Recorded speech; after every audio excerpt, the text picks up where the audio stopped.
میرے واجب الاحترام بزرگوں اور عزیز دینی بھائیوں، اللہ تبارک و تعالیٰ کے بے شمار انعامات اور احسانات ہیں کہ رب کائنات نے ہمیں دین اسلام جیسی عظیم نعمت عطا فرمائی۔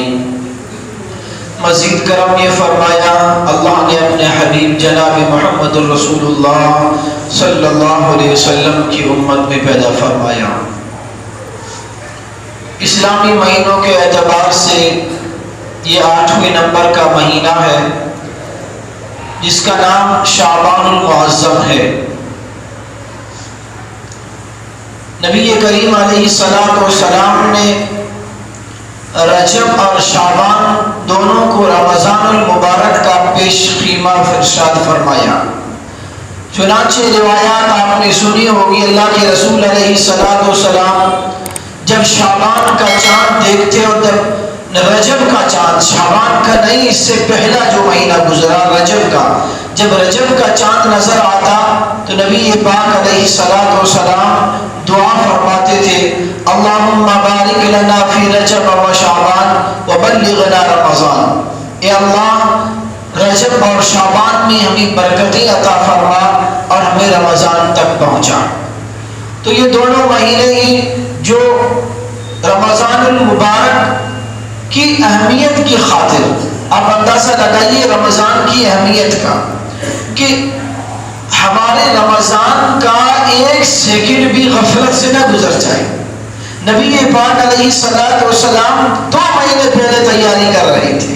اللہ کے رسول علیہ السلام کو ان دعاؤں کی تیاری کی ضرورت نہیں تھی، خود اللہ کے رسول علیہ السلام تو رمضان کے علاوہ اللہ کی اتنی عبادت کرتے تھے، اتنی عبادت کرتے تھے، اللہ کو فرمانا پڑا قم اللیل الا قلیلا، میرے محبوب رات بھر کھڑے رہتے ہو نوافل میں، میرے سامنے روتے رہتے، تمہارے جو ہے آنسو خشک ہو گئی، کھڑے ہوتے ہوتے تمہارے پاؤں متورم ہو گئی، پاؤں سوج گئے، میرے محبوب تم کھڑے رہتے ہو، میرا دل چاہتا ہے، میری خوشی اس میں ہے میرے محبوب کہ میں آپ کو تھوڑی دیر آرام کرتا ہوا بھی دیکھوں۔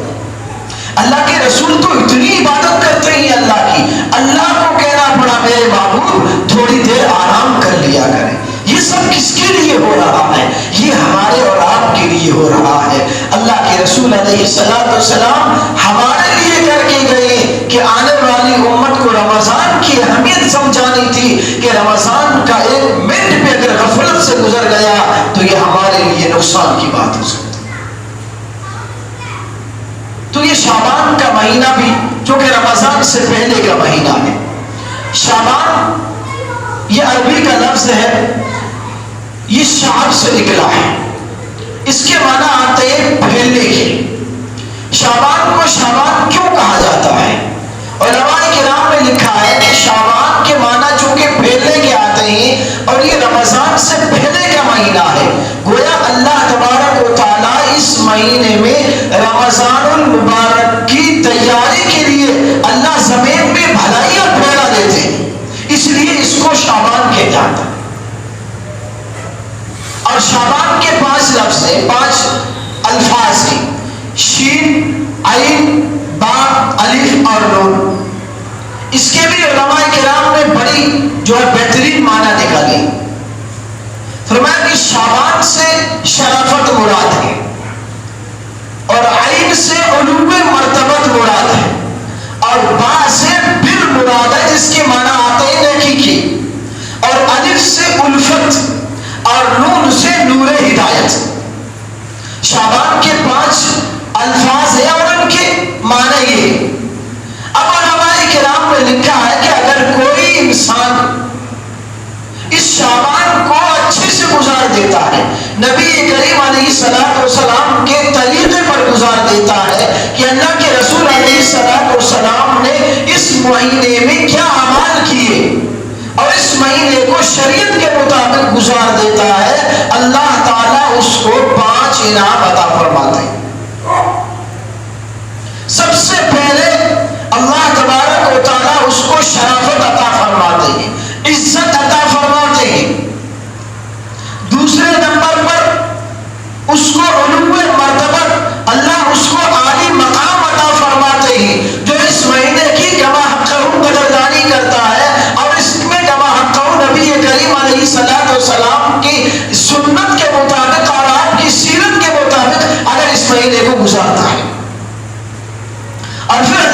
مہینے کی اور اس مہینے کو نبی کے طریقے پر گزارنے کی برکت سے اللہ اس کو نیکی کی توفیق عطا فرماتے ہیں، بر یعنی نیکی کی توفیق ملتی ہے، اور پھر الف سے اللہ اس کو الفت عطا فرماتے ہیں، دنیا کی ہر مخلوق میں کے دل میں اللہ اس کی محبت جاگزی کر دیتے ہیں۔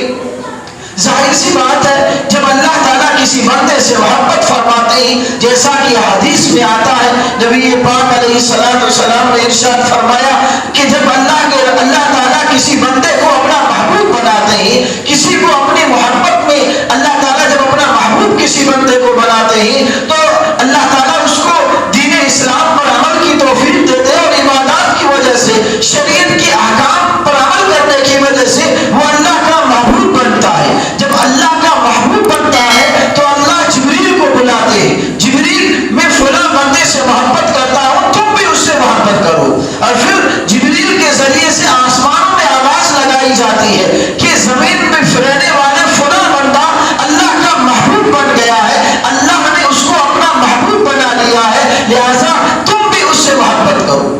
چنانچہ تمام آسمان کے فرشتے اس سے محبت کرتے ہیں، پھر یہ مقبولیت اللہ زمین پر رکھتے ہیں، چنانچہ زمین میں دنیا میں رہنے والی ہر مخلوق، صرف انسان نہیں، اللہ انسانوں کے دلوں میں بھی، یہاں تک کہ چرند پرند اور درندوں کے دلوں میں بھی اللہ اس کی محبت کو ڈال دیتے ہیں۔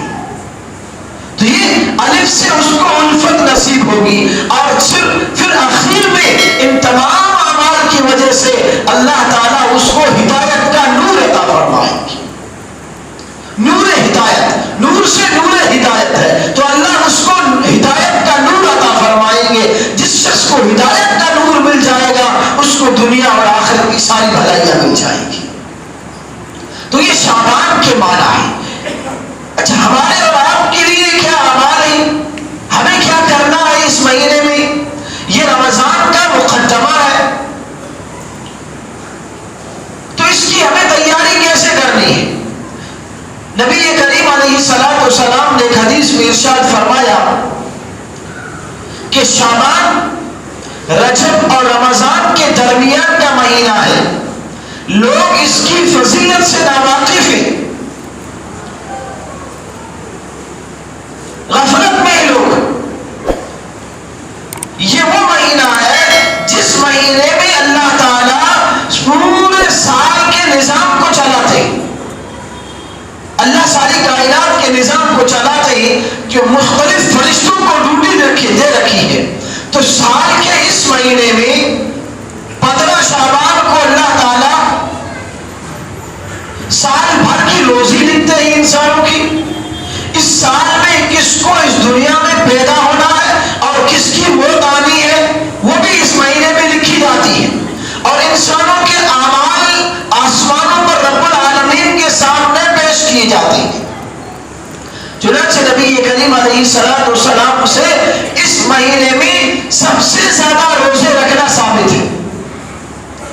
اللہ کے رسول علیہ السلام ہر مہینے میں ایام 20 کے روزے رکھا کرتے تھے، 3 دن کے، 13 تاریخ، 14 اور 15، ہر مہینے کے 3 دن روزے اللہ کے رسول علیہ السلام رکھا کرتے تھے۔ لیکن حضرت عائشہ رضی اللہ تعالیٰ نے فرماتی ہے کہ رمضان کے علاوہ کسی مہینے میں میں نے نبی کریم علیہ السلام کو اہتمام کے ساتھ پورے مہینے روزے رکھتے نہیں دیکھا، اور نفل روزوں میں شعبان کے علاوہ سب سے زیادہ روزے رکھتے ہوئے اللہ کے رسول کو میں نے کسی دوسرے مہینے میں نہیں رکھا۔ حضرت ام سلمہ رضی اللہ تعالیٰ نے فرماتی ہے کہ اللہ کے رسول علیہ السلام فرماتے تھے کہ میں یہ چاہتا ہوں کہ رمضان کے پہلا مہینہ جو شعبان کا مہینہ ہے، میں اس میں روزے رکھتا جاؤں اور روزے رکھتے رکھتے میں رمضان میں شامل ہو جاؤں۔ کیوں؟ اس لیے کہ رمضان کی تیاری کرنی ہے۔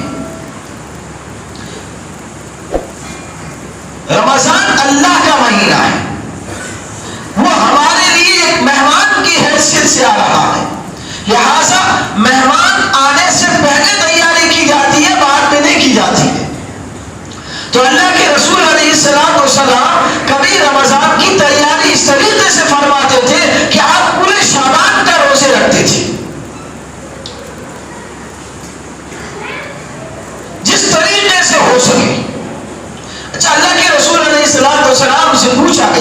یا رسول اللہ شعبان میں اتنے روزے کیوں رکھتے ہیں؟ تو ایک حدیث میں اللہ کے رسول علیہ السلام نے ارشاد فرمایا کہ میں اس لیے شعبان کے روزے رکھتا ہوں کیونکہ شعبان کے مہینے میں انسانوں کے اعمال اللہ کی بارگاہ میں پیش کیے جاتے ہیں، اور میرا دل یہ چاہتا ہے کہ جب میرے اعمال اللہ کے حضور میں جائیں تو میں روزے کی حالت میں. اور ایک حدیث میں اللہ کے رسول نے فرمایا کہ چونکہ اس مہینے میں جو انسان دنیا سے جانے والے ہیں جن کی موت آنی ہے ان کی لسٹ ملک الموت کے حوالے کی جاتی ہے، اور میرا دل یہ چاہتا ہے کہ جب میرا نام ملک الموت کے حوالے کیا جائے تو میں اس وقت روزے کی حالت میں ہوں. یہ نبی کریم علیہ السلام کے اہتمام تھے. آپ علیہ السلام کے اعمال تھے شعبان کے مہینے کی. اب رمضان کی تیاری، ایک حدیث میں اللہ کے رسول علیہ السلام سے پوچھا گیا کہ اللہ کے رسول رمضان کے بعد سب سے افضل روزے کون سے ہیں؟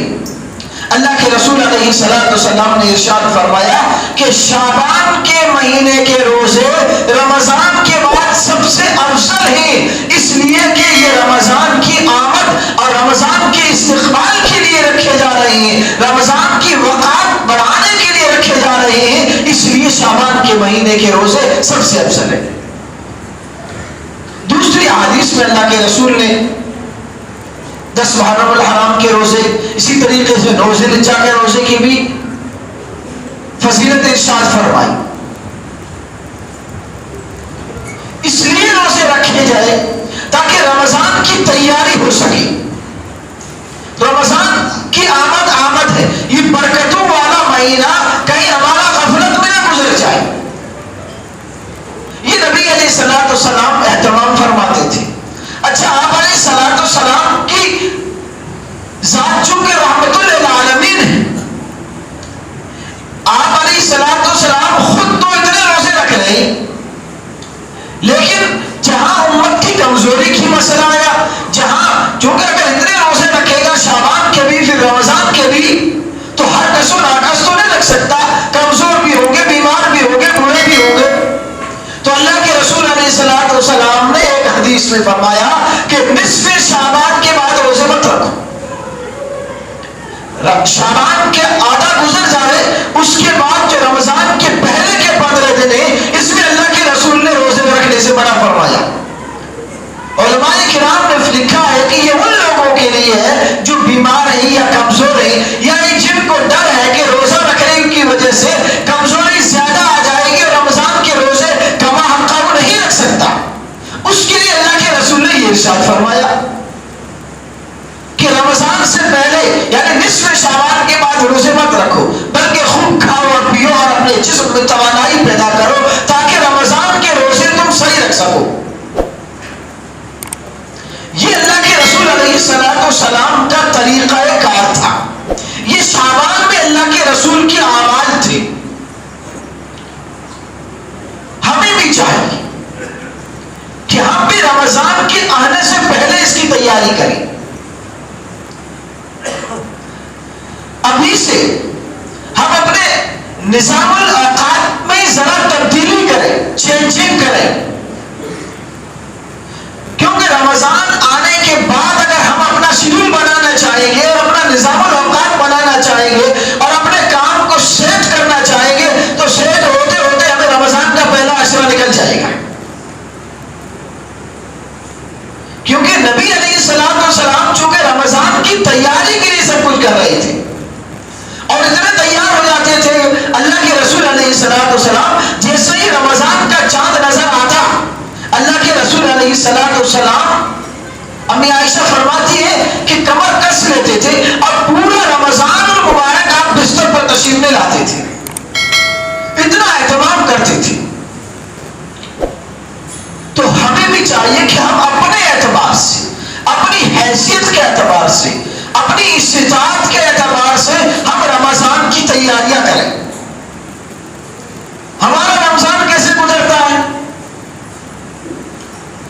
کیونکہ رمضان آنے سے پہلے ہم تیاری نہیں کرتے. رمضان کا چاند نظر آئے گا ہماری تیاریاں شروع ہو جائیں گی. اب جائیں گے، یہ لانا ہے، وہ لانا ہے، یہ کام کرنا ہے، وہ کام کرنا ہے. اس طریقے سے ہوتے ہوتے ہمارا ایک عشرہ گزر جائے گا. اب دوسرے عشرے میں ہم تھوڑی بہت قرآن کی تلاوت، تھوڑی بہت عبادت کریں گے، اتنے میں تیسرا عشرہ شروع ہو جائے گا. اب چونکہ تیسرا عشرہ ہے تو یہ تو ظاہر سی بات ہے کہ عید کی شاپنگ کا ہے، عید کے کپڑے بھی سلانے، یہ جو ہے لانا ہے، سلانا ہے، یہ لانا ہے، وہ لانا ہے، ہمارا سارا معاملہ اس میں نکل جاتا ہے. اس لیے علماء کرام نے لکھا ہے کہ انسان کو رمضان میں کے آنے سے پہلے پہلے اسی شعبان کے مہینے میں مکمل طور پر تیار ہو جانا چاہیے. ہم نمازیں پڑھ رہے ہیں ابھی بھی، تو ہمیں رمضان کے آنے سے پہلے پہلے کچھ نوافل شروع کر دینی چاہیے، ایکسٹرا نوافل، تاکہ رمضان آنے سے پہلے پہلے ہمارا جی لگ جائے اس میں. علماء کرام نے لکھا ہے کہ شعبان کی حیثیت رمضان سے پہلے ایسی ہی ہے جیسے فرض نماز سے پہلے سنتیں پڑھی جاتی. فرض نماز سے پہلے سنتیں کیوں پڑھی جاتی؟ اس کی حکمتیں کیا ہیں؟ اس کی حکمت یہ لکھی ہے علماء نے کہ نماز فرض سے پہلے سنتیں اور نوافل اس لیے پڑھائے جاتے ہیں تاکہ انسان کا دل نماز کی طرف مائل ہو جائے اور فرض میں وہ کما حق ہو، اس کی توجہ اللہ کی طرف مبذول رہے. اسی طریقے سے شعبان کے مہینے میں، چونکہ شعبان کی حیثیت رمضان سے پہلے ایسی ہی ہے جیسے فرض نماز سے پہلے سنت اور نوافل کی ہے، تو اس میں ہمیں اپنی عبادات بڑھا دینی چاہیے، اپنے کاموں کو سیٹ کر دینا چاہیے، قرآن کریم کی تلاوت شروع کر دینی چاہیے.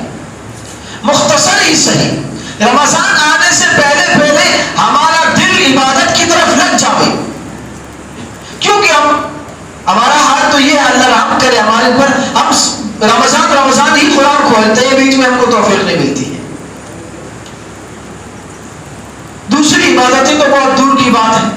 تو ابھی سے اگر ہم اس کی تیاری شروع کر دیں گے تو ہمارا رمضان آتے آتے اللہ تعالیٰ عبادات میں بھی دل لگا دیں گے، قرآن کریم کی تلاوت میں بھی ہمارا دل لگنے لگ جائے گا، اور رمضان شروع ہوتے ہی رمضان کی برکات سے ہم مستفیض ہونا شروع ہو جائیں گے. کیونکہ رمضان کا پہلا عشرہ رحمت کا عشرہ ہوتا ہے، اور ہم رمضان آنے سے پہلے پہلے اگر تیاری کر لیتے ہیں اور رمضان آنے سے پہلے پہلے اگر ہم اپنا شیڈول بنا لیتے ہیں اور اپنے کام سیٹ کر دیتے ہیں تو ہم جیسے ہی رمضان آئے گا تو ہمیں بھاگ دوڑ کی ضرورت نہیں رہے گی، بس اللہ کی عبادت میں مشغول ہو جائیں گے اور رمضان کے روزوں میں مشغول ہو جائیں گے تو اللہ کی رحمت کے مستحق بن جائیں گے اور رحمت کما ہم کہوں ہمیں حاصل ہوگی. اس لیے جہاں ہم جو ہے دو طریقے علماء کرام نے بیان فرمائے کہ رمضان کی تیاری میں ایک تو دینی طریقہ ہے کہ اللہ کے رسول علیہ السلام سے جو ثابت ہے، اللہ کے رسول علیہ السلام اس مہینے میں روزوں کا اہتمام فرماتے تھے اور دعا بھی کرتے تھے، اللہم بارک لنا فی رجب و شعبان وبلغنا رمضان، یہ اللہ کے رسول کی دعا بھی ہے. اسی طریقے سے نفل روزوں کے ذریعے سے بھی رمضان کا استقبال کیا جائے. اسی طریقے سے علماء کرام نے لکھا ہے کہ آج کے دور میں ہمیں دنیاوی طریقے سے بھی کچھ تیاریاں کرنی چاہیے. وہ تیاریاں کیا ہیں؟ وہ تیاریاں یہ ہیں کہ رمضان آنے سے پہلے پہلے، چونکہ ہم لوگ ایسے دور میں گزر رہے ہیں کہ ہم انسان، ہر آدمی مشغول ہے اور بزی آدمی ہے، وقت نہیں ہے ہمارے پاس. تو رمضان آنے سے پہلے پہلے ہم اپنے رمضان کی جو ہے نوش اور جو کھانے پینے کی اشیاء ہے ان کا پہلے سے ہم جمع کر لیں، اللہ نے اگر توفیق دی ہے تو، تاکہ رمضان یہ چیزیں پہلے سے ڈیسائیڈ ہو جائے گی تو ہمارے ذہن مکمل طور پر عبادت میں بڑھ رہے گا. کیونکہ ہمارا نفس جو کہ سال بھر ہم ایسے اعمال ہمارے سے ظاہر ہوتے ہیں کہ ہمارا شیطان بھی ہمارے پیچھے پڑا ہوا ہے، نفس امارہ بھی ہمارے پیچھے پڑا ہوا ہے، تو انسان کا دل زیادہ رہتا ہے کھانے کی طرف. اور ہم نے تو رمضان کو کھانے کا مہینہ ہی بنا لیا ہے، آج کل اللہ ماشاء اللہ. تو ہم آنے سے پہلے بغیر یہ چیزیں سیٹ ہو جائیں اور اپنے نظام الاوقات کو، سیر و تفریح ہے یا اپنا جو موبائل پر ہم کتنا وقت دے رہے ہیں، اپنے جو ہے ڈیوٹی پر کتنا وقت دے رہے ہیں، اس کو کس طریقے سے کنٹرول کیا جائے، زیادہ سے زیادہ وقت ہمارا عبادت میں کیسے لگے، اس کی تیاری ابھی پہلے کرنی. اسی طریقے سے عید کا سامان کی خرید و فروخت بھی ہمیں پہلے کر لینی. اگر شعبان میں ساری کی ساری چیزیں کر لیں گے، ہمارا آخر جو عشرہ ہوتا ہے رمضان کا، جو رمضان کا سب سے بہترین عشرہ ہوتا ہے، جس میں شب قدر جیسی عظیم رات ہوتی ہے، وہ بھی ہماری جو ہے غفلت کی نظر ہو جاتی ہے. سیر و تفریح میں، کھانے پینے میں، خرید و فروخت میں، یہ سارے ہمارا وقت ضائع ہو جاتا ہے. رمضان کی ایک ایک گھڑی کو، رمضان کے ایک ایک منٹ اور ایک ایک سیکنڈ کو کس طریقے سے کامیاب بنایا جائے اور اس کی برکات کو کس طریقے سے حاصل کیا جائے، اس کی فکر ہمیں ابھی کرنی ہے. یہ نبی کریم علیہ الصلوۃ والسلام کے طریقوں سے اور آپ علیہ الصلوۃ والسلام کے اعمال سے ہمیں یہ سبق ملتا ہے. یہ اللہ کے رسول علیہ الصلوۃ والسلام کر کے دکھلا گئے ہمیں.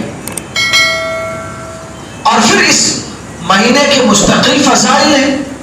شب برات جو آنے والی ہے، اس کے مستقل فضائل اللہ کے رسول علیہ الصلوۃ والسلام نے بیان فرمائے، اور 15ویں کے روزے کی فضیلت بھی اللہ کے رسول نے ارشاد فرمائی، جو انشاءاللہ اگلے جمعے اللہ نے چاہا تو بیان کی جائے گی. تو اس مہینے میں، پورے مہینے میں اہتمام کریں اللہ کی فرما برداری، چونکہ ہمارے اعمال اس مہینے میں اللہ کے حضور پیش ہو رہے ہیں. تو کہیں ایسا نہ ہو کہ ہم گناہ کر رہے ہوں، اللہ کی نافرمانی بھی مشغول ہو اور ہمارے اعمال اللہ کے دربار میں پیش ہو رہے ہوں.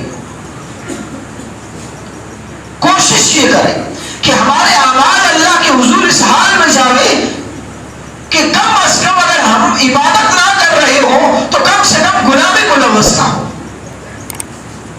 اگر عبادت کی توفیق نہیں مل رہی ہے تو کم از کم اتنی کوشش کریں کہ گناہوں سے بچے اس مہینے میں، کیونکہ گناہوں سے بچنا بھی مستقل عبادت ہے. ان چیزوں کا اہتمام کرنا چاہیے.